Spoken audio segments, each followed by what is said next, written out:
Hey folks, and welcome back. Today, I'm going to be getting back into the Underdark scattered terrain as promised, moving into the medium-sized pieces. You'll have to forgive my voice, I think I'm starting to get a bit of a cold, but we're going to push forward anyway and see what we can do. We're going to start by looking in the notebook, refreshing ourselves what those medium-sized pieces even looked like.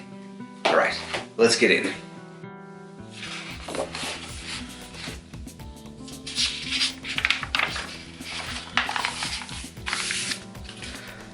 Okay, so we have our sort of mushroom grove, our luminous fishing pond, lava flows. This was sort of like a view down into the deeper Underdark, and our gem cave. You know, I'm not actually sure, looking at it now, about the lava flows. I don't know if I'm going to do that one. It just doesn't seem to fit the vibe that is established with everything else. It doesn't have quite the same feel to it, but we'll see when we get there. We'll see how it goes. For now, I think I'm going to start with the luminous fishing spot. I've been thinking about that one. It's been on my mind a little, and yeah, I'd love to take a crack at that. So we're going to start here today. Now, I am going to move through this a little bit faster than I did in the last series, just because I already did such a detailed explanation last time of how exactly to do every step, and a lot of these steps are going to be the same. So we're going to move a little faster through things, which should help us to get through this series without it taking roughly the rest of the years of my life. Step one is going to be simple. It's just tracing a rough shape for the base onto the chipboard. Just kind of something blobby and simple. Doesn't have to be perfect, it's just going to be cut up.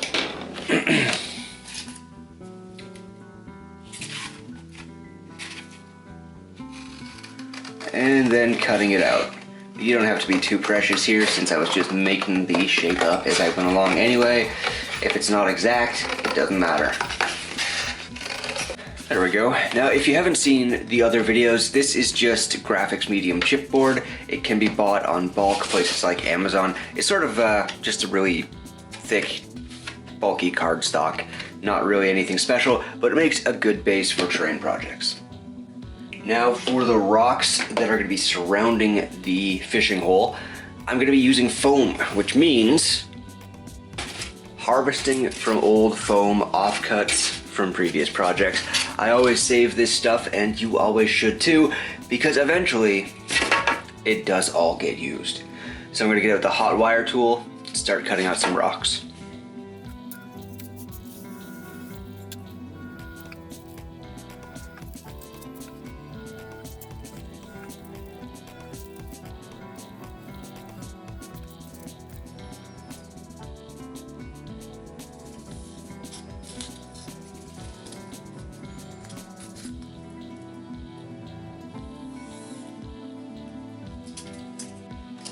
Now, I've cut these two pretty distinct rock shapes out first, and these are going to be sort of the largest parts of the structure, I think, across from each other like this.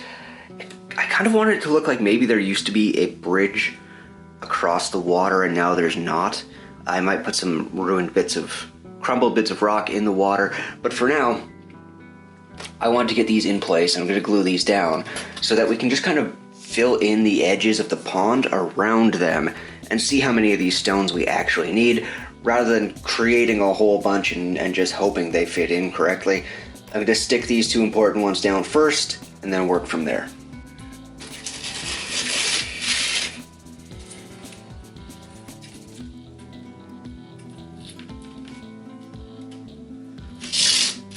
There we go. As you can see, just lots of little rocks carved out of foam and arranged around the edges of the base. The next step, once the glue is dry, is going to be to texture all of this. I'm going to use the exact same steps that I used before, which is a tinfoil ball and then a heat gun. From there, we'll be adding a few more details, and then we'll be ready to prime it.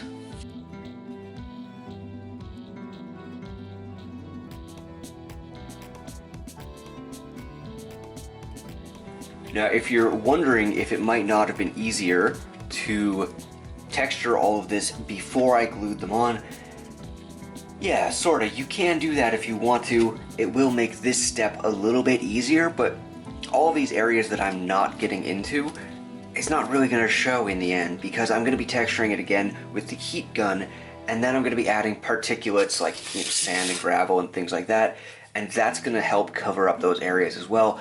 By the time I'm done, you're definitely not going to see these tiny little areas that I'm not hitting with the tinfoil ball. So this is actually kind of a time-saving method in the end because you spend less time texturing every inch of these foam rocks, especially the parts of them that you're not going to use. Okay, here we have all of the rocks in place and textured. And you know what? I absolutely lied in what I previously said because we still have to we still have to build the stairs and the little dock coming up to the ramp here so that people can actually come up here and fish. So we got a little bit more work ahead of us, but I'm gonna move on to adding some of the particulates, the sand and gravel, as well as maybe a few plant pieces and mushrooms. Yeah. We'll see how it feels. Okay, sorry if there is any noise in the background, folks. We've got some serious snow clearing going on outside, but I will do my best to speak over it. So I have a few ideas for plants for the Luminous pond that are a little bit different, including I kind of want some unusual looking reeds or rushes at the side of the pond. So I'm just taking this old paintbrush that came in a set of craft brushes I got ages ago. I'm just gonna cut some of these bristles off, keep them tightly packed together. That gets dipped in glue, and then it's just gonna get pressed into some of the cracks of the project and held there for a minute for the glue to tack up before I let go. So the glue is dried and the tufts of reeds are pretty truly stuck in there, which is great. Now I'm going to apply all of the little gravels and sands just around the edges of the pond to make it look like there are shallows there, and that the actual pond itself is deeper in the center. And you could just use PVA glue for this and that would be fine. I'm going to use Mod Podge, partially because I happen to have a lot of it, but also because it's actually, in my experience, it's less prone to warping the edges of the base and pulling them inward. It doesn't contract as hard as regular PVA glue does. So I'm going to stick with the Mod Podge for this. Not that a warp is hard to take out of this kind of base, but it's just easier to not have to do it. While you're applying the glue, just make sure to get in all those little crevices and areas like that you don't want showing up as, blank spaces in the final project. Everything that's kind of outside of the ring of stones, because you're going to want that covered in sand and texture. And just get in between all the rocks as much as you can. It's totally okay if the sand gets onto the rocks. That's not a big deal. If it bothers you, you can always brush it off after. And when you're ready, you start with the largest pieces first. Just sprinkle a few of them in here and there, wherever you want them. I do make sure to put down some paper first, so this can all be collected again after, and put into one big bin of just mixed particles that is good for whatever crafting projects, or when you need some aggregates like that, but you're not really sure what you need or not feeling very picky. Then I come in with the sand and just sprinkle it over top. So the last real step on this is, before I start painting that is adding the pier, the fishing pier. I considered doing this a few different ways, including making it out of mushrooms, like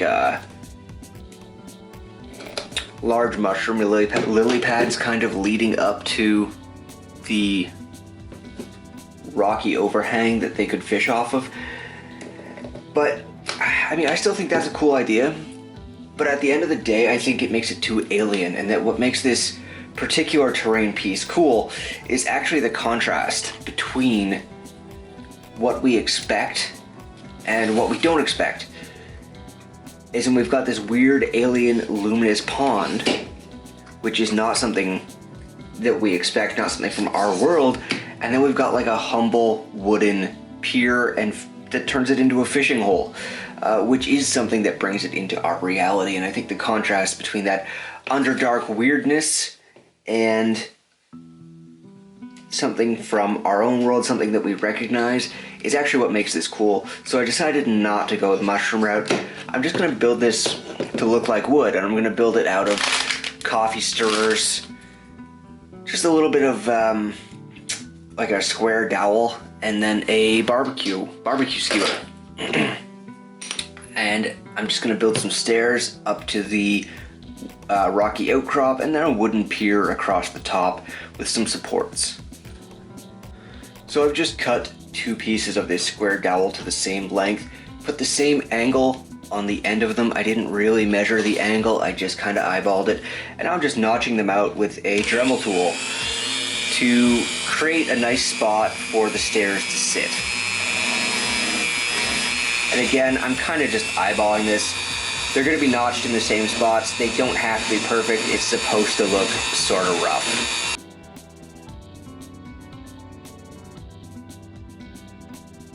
Now, if you're wondering, couldn't you just do that with a knife? Absolutely you could. You probably should, but I have a Dremel, so I'm gonna find excuses to use it.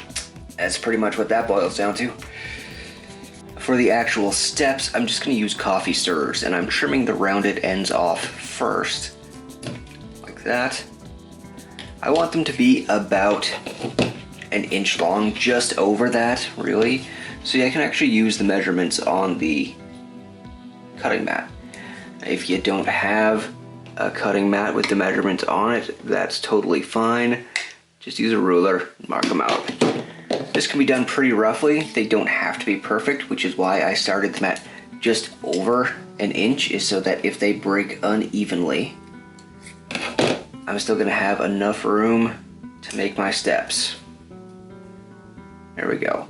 Those kind of rough edges on them are perfectly fine. And those steps are just going to get glued into place with some tacky glue. The reason I'm using tacky glue is partially because it dries fast, but also because once it starts to stick, you can adjust it. So if the stairs aren't quite at the right angle, since I'm just kind of eyeballing it, or if something gets moved around like that, it's really easy to just move everything back into place. And you can again use the guides on your cutting mat to make sure you're getting things relatively straight. They don't need to be perfectly straight because it's not that kind of project, but they do need to be relatively even. While that dries, I can start construction on the actual pier itself. Now, again, I'm not really measuring any of this, not exactly.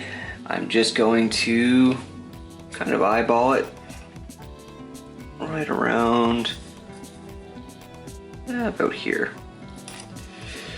So I'm gonna mark this and then cut it. And in order to get one of the same size, just use the first one as a guide.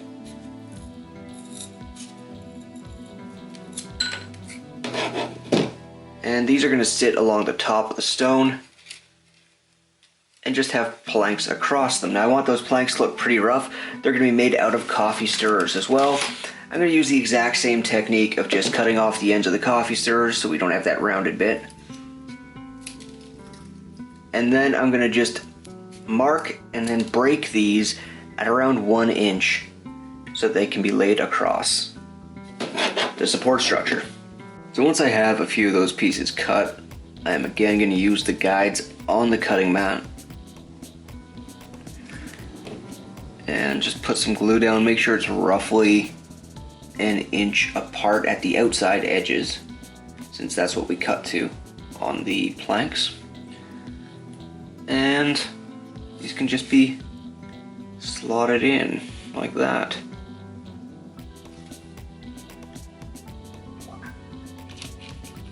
And they don't have to be perfectly flush together. You can leave a little space between them.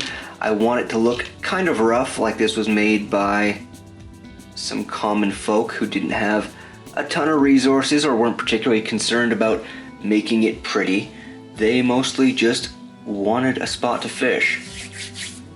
Okay, I've given the glue some time to dry, and now it's time to get these pieces glued in place, which is just going to involve putting some tacky glue across the bottom.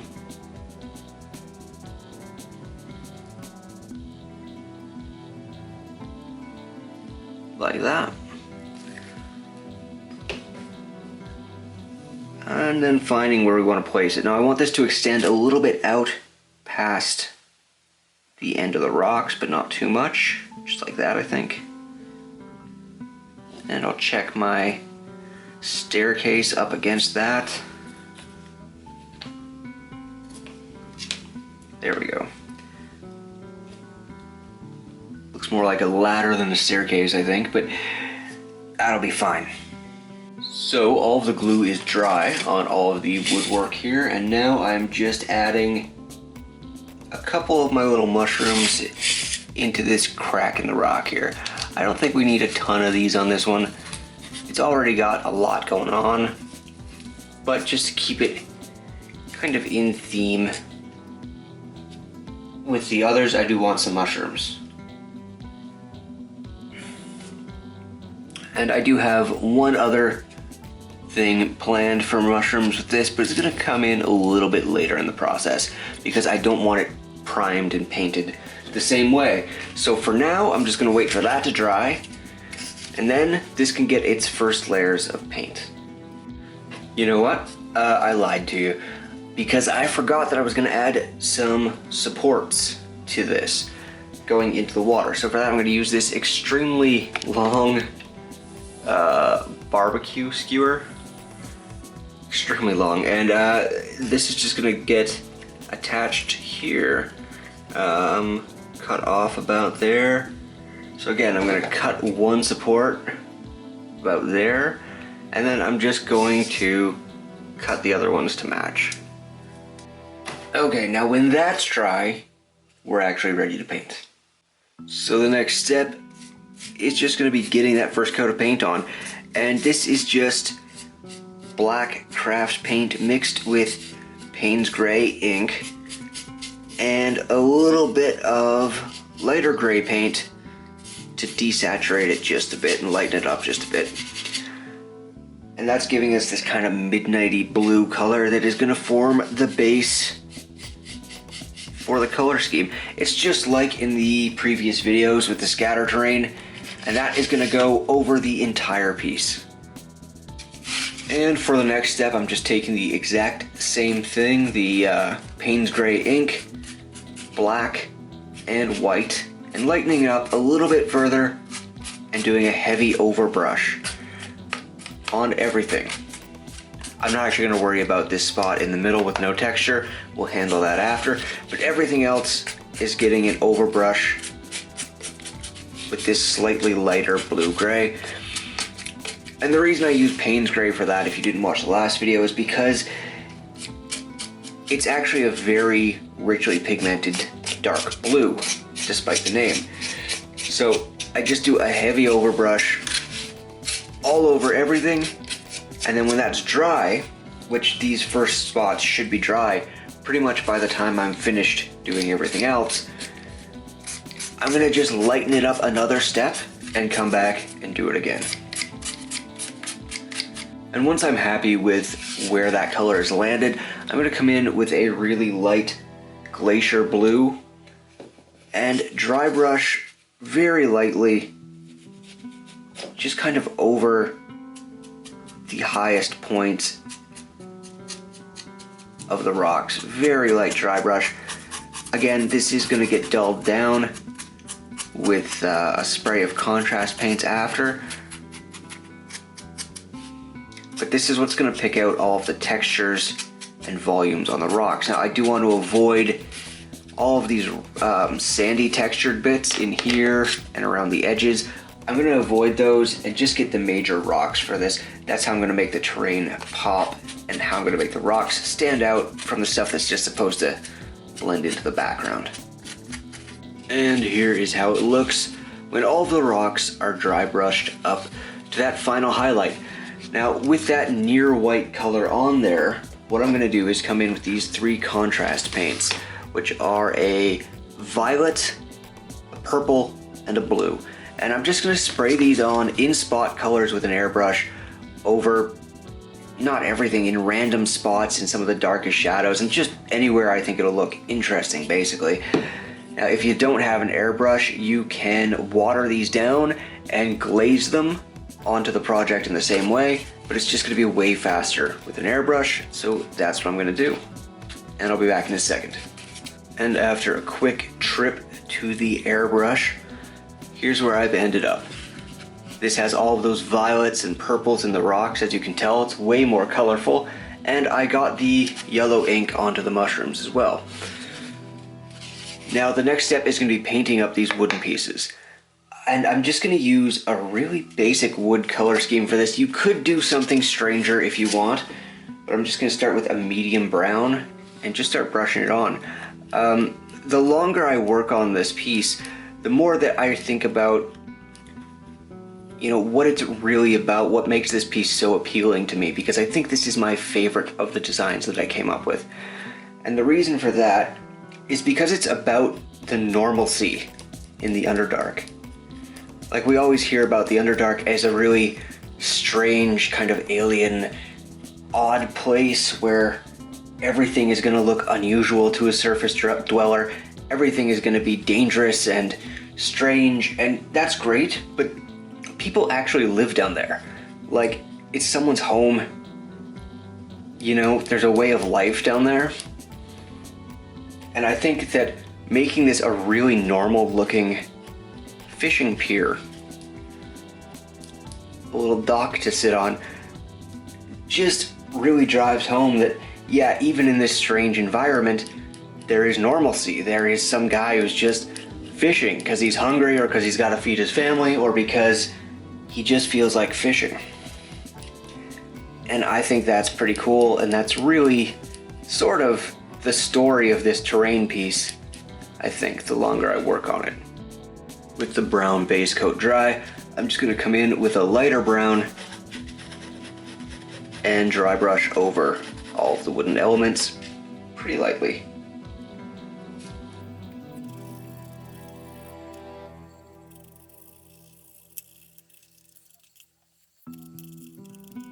The wooden pieces are the one part of this that is going to get a wash.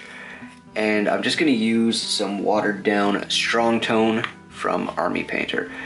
The reason that I'm using strong tone as opposed to, say, I don't know, Homemade Wash or Agrax Earthshade is because every single Army Painter set that you buy comes with a bottle of strong tone. I have too much of it, and it's gotta go. So it's being used on the wood. That really is the only reason I picked that over the other options. I've just got too much of it, way too much. It's taking up too much space on the shelves.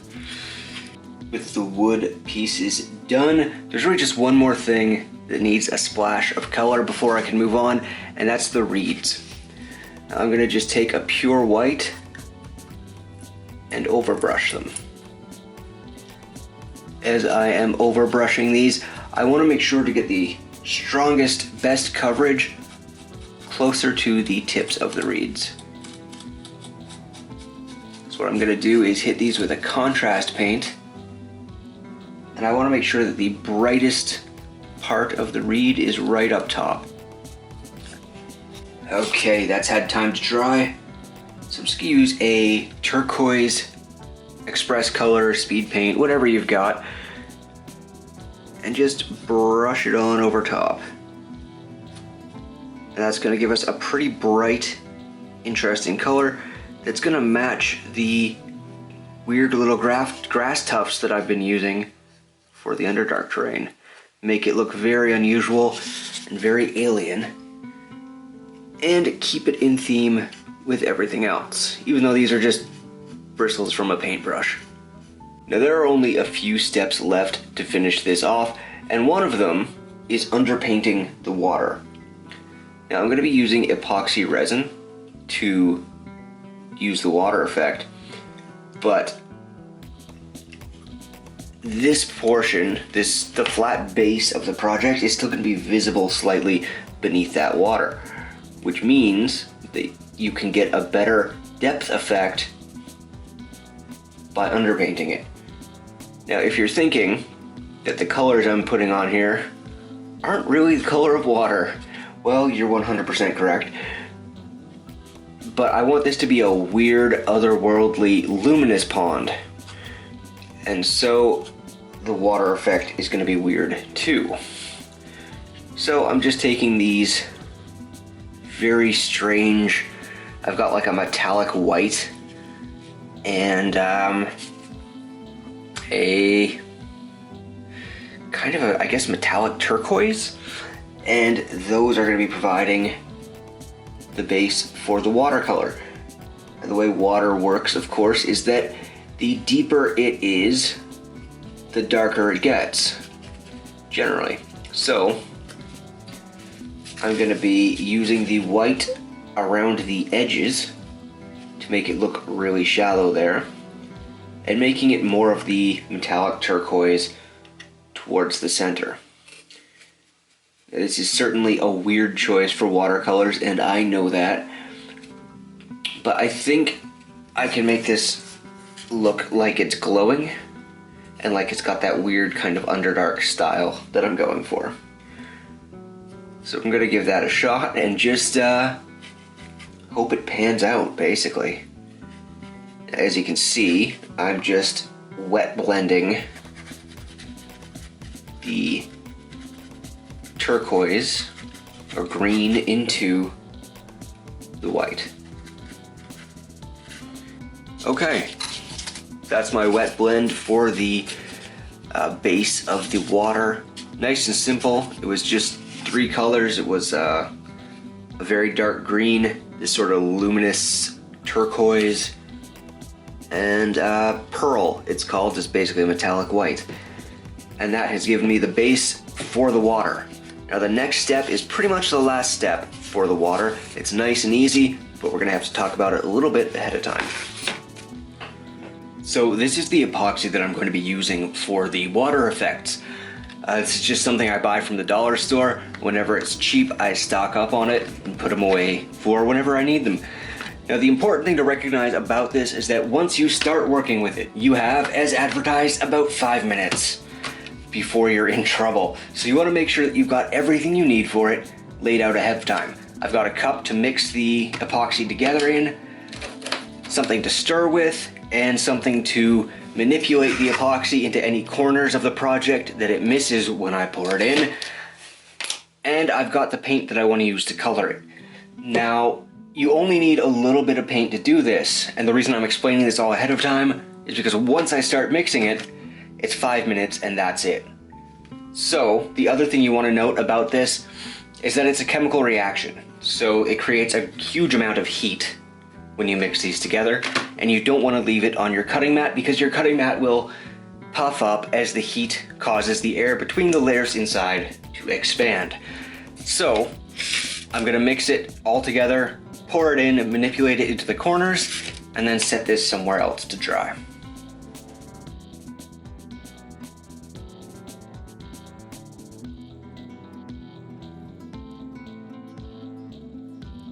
As you can see, I've already got the paint on the stir stick. Just a tiny bit is all it takes. And I'm just gonna stir it into the epoxy.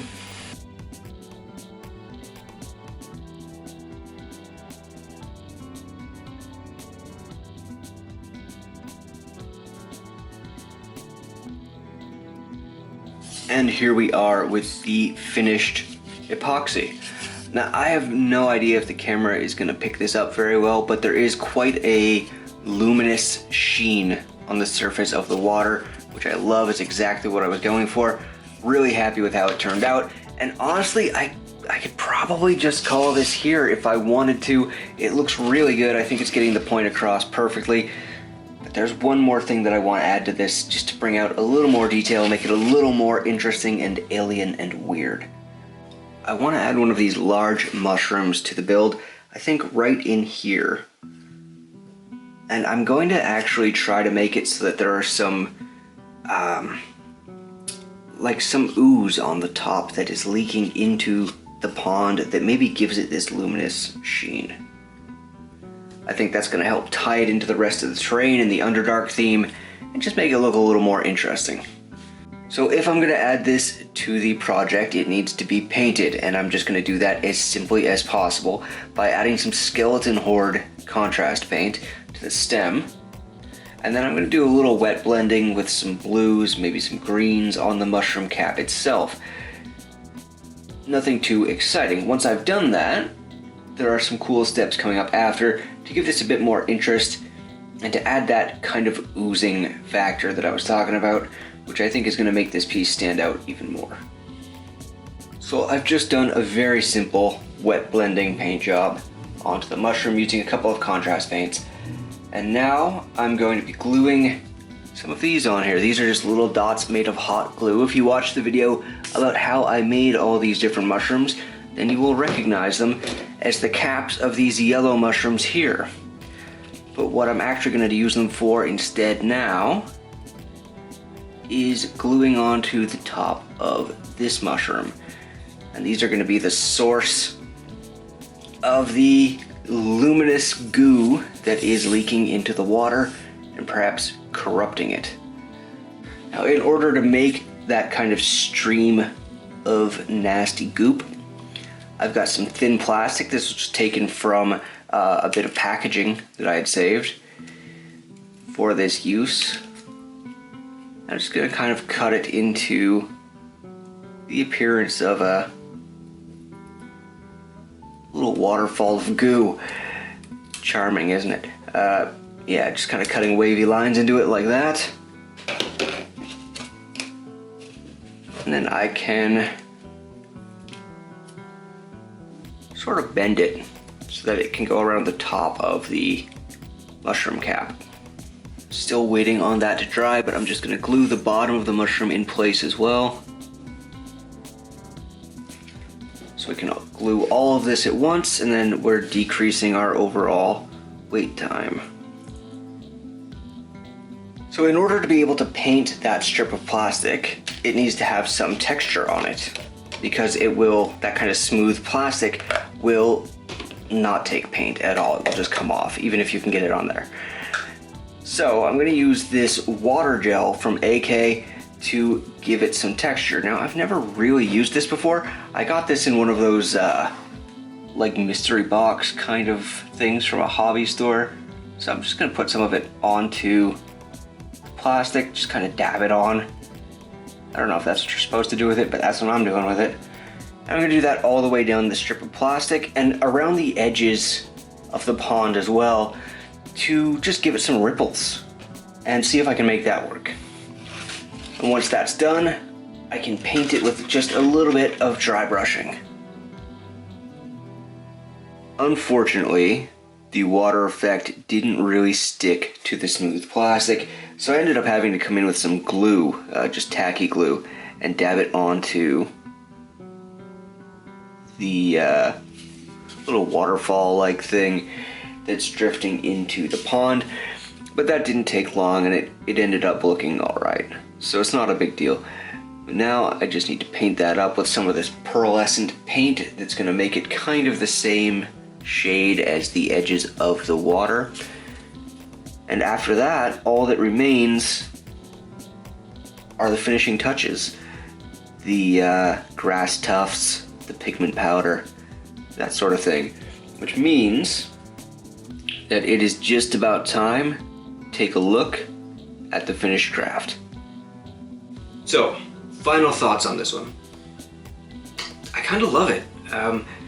Don't get me wrong, the little scatter pieces that we've made previously in the series, those are great for bulking out a table and for establishing a general look for the Underdark, and they were useful logistically for figuring out the paint scheme.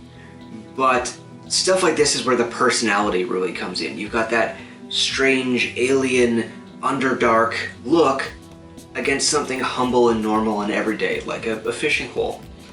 I think that's really cool. That's where environmental storytelling comes from for me. And on top of that, you've also got, you know, people think of the Underdark and they think of the great houses and the strange social and political dynamics that are at play in that environment. But really, all of those engines still have to be driven by normal everyday people. And so commoners and people who have to eat and live and work and just exist in this environment are still what drive all of that. And so we get to hint at that with something like this. And that's just super cool to me. So I really love this piece. If you've enjoyed watching the video, please hit like, hit subscribe, share it with a friend. That all really does actually help the channel, and I appreciate you watching. If you could comment below with what you think of this project or other projects you might like to see in the Underdark series or otherwise, I'd appreciate it. Thank you for watching, and I'll see you on the next one.